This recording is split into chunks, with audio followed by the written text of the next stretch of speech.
네, 21년 전 대전에서 은행 직원을 권총으로 쏴 숨지게 하고 현금 3억 원을 탈취해 달아난 흉악범들이 극적으로 검거됐는데요.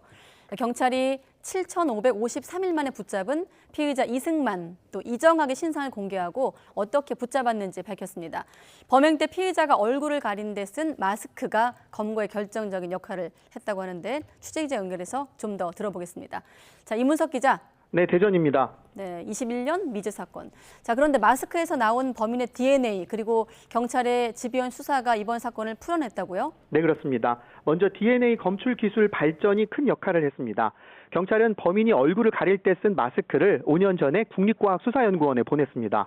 범행 당시에는 찾지 못했지만 그 사이 기술이 발전하면서 범인의 DNA를 검출해내는데 성공했습니다.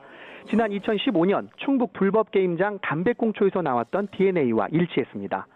이때부터 5년간 경찰은 해당 게임장을 출입했을 가능성이 있는 15,000여 명을 조사했다고 밝혔습니다. 결국 올해 3월 이정학을 유력한 용의자로 특정해냈고 추적 끝에 지난 25일 강원도 정선에서 이 씨를 붙잡았습니다.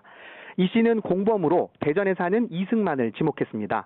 그러면서 경찰에 권총을 확보하려고 경찰을 차로 친 것도 그 권총으로 은행 직원을 쏜 것도 모두 이승만이 했다고 진술했습니다. 하지만 피의자 이승만은 범행을 강하게 부인하는 거로 전해졌습니다.